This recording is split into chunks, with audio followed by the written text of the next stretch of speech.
It is game number 2 tonight inside TD Garden, an all-time game 1 to open up the ECF between the Celtics and the Pacers. Jaylen Brown, the corner 3 in the final 6 seconds of regulation to tie the game at 117 all after Indiana coughed up, quite literally, a golden opportunity to steal game number 1 as a heavy double-digit underdog to start off the Eastern Conference Finals. And then Jayson Tatum scoring 10 of his game-high 36 points in that extra session. Again, Boston victorious, 133-128 in game number 1. But, Donnie, the Celtics were a double-digit favorite in that game at home.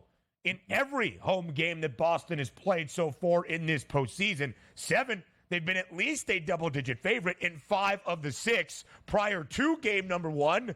13 points was the spread at bare minimum. Tonight, a single-digit number in favor of the Celtics for a home playoff game. Say it ain't so, but it's just a 9-point spread.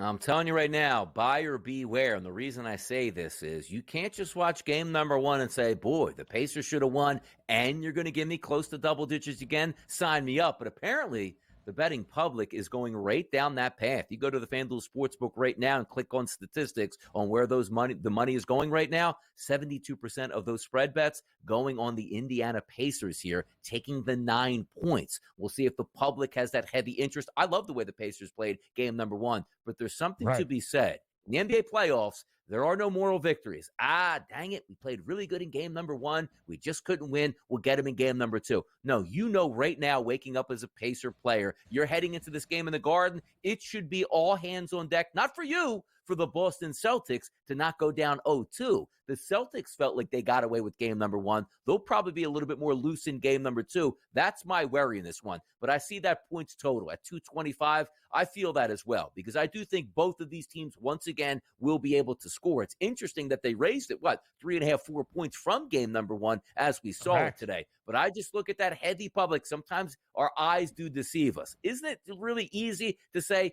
they should have won getting 10? Now they're getting 9. They should be able to play close, if not win game number 2. We've seen this play out before, but from a props perspective as well, if we like points tonight, we're going to have fun with Tatum, Brown, Halliburton, you name it tonight. But I would just be leery of that 9-point number. Like, man, that's going to be easy money, Ben.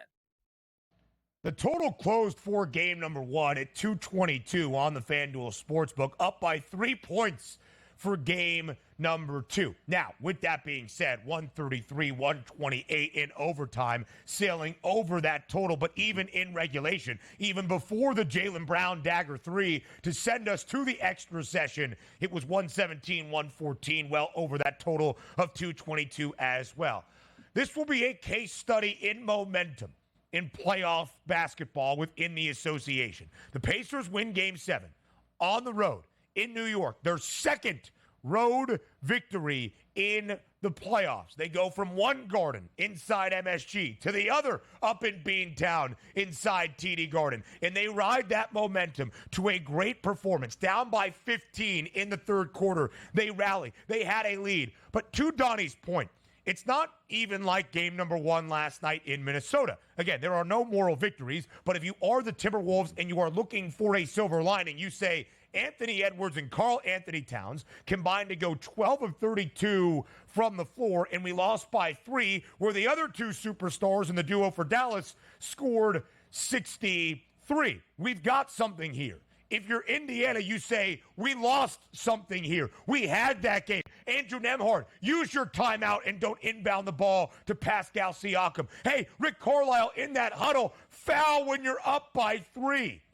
The Pacers lost a golden opportunity to win a game, frankly, in a series, Donnie, we do not expect to be overly competitive. And I think you could look at what Indiana did in the opening game of the ECF and say, hey, we were wrong. The Celtics should not be as strong of favorites for this series or for any individual game. I actually look at the other side of the coin and say the Celtics are decisively the better team, and they had their dud early on. Indiana lost its only, maybe not only, but one of its best opportunities to actually win a game outright in the Eastern Conference Finals. And also, let's take a look at this viewpoint for the Boston Celtics over the first two series, Ben. You had losses that got the attention of the Boston Celtics, which turned on, let them hit the gas pedal and knock those teams out in 5 games. Game number 1, I think the Pacers got the attention of the Celtics, and the Celtics actually won that basketball game. So I expect even a more focused effort out of the Boston Celtics coming into this game tonight. And also, you take a look at those props perspective, who fits in. I said before game number 1, you're getting a lot of minutes out of Al Horford, 35 to 40 minutes, and the three-point line is his until Porzingis comes back. I expect more of the same in game number 2. The efficiency might not be there, but if he's going to take 7, 8, 9, 10 triples here, he's going to make at least 2 of those. So something to look forward to tonight in some of those fun prop markets here. And you're right. You see the graphic right now. Jayson Tatum at 30.5. I still like him for the 30.5 because, once again, the Pacers don't play great defense, and he can get whatever he wants to get here. So I expect points tonight again, but also just being leery. Yes, it looked like the Pacers should have won game 1, and you're handing them roughly double digits. It should be easy. Paint by numbers, move forward. Maybe the Pacers even win this game. Watch out for that because the public loves a good dog, and they're on the Pacers tonight. And maybe they're thinking Boston game 2 at home may have been atrocious. They lost by 24 to the Cavs as a 13.5-point favorite. They lost by double digits as a 14.5-point favorite in the opening round to Miami. I think the dud inside TD Garden was game number 1. I'm laying 9 with the Celtics tonight, all right? That's my best bet. I'm laying 9 with Boston tonight in game number 2. Now, you want to bet Jayson Tatum over 30.5, huh? Well, he's at 30-plus in 3 of the last 4 for Boston, but 10 of the 36 in game 1 came in overtime. I'm a little bit wary now paying the premium on Tatum's price. Let's turn it over to Indiana. Pascal Siakam, 20-plus in 4 straight. 20.5 is the number. DRS pretty much in game number 1 with how many points we saw in regulation and then obviously add on OT. You could not bet a prop to the over and miss. I wonder what regression we see tonight in those prop markets.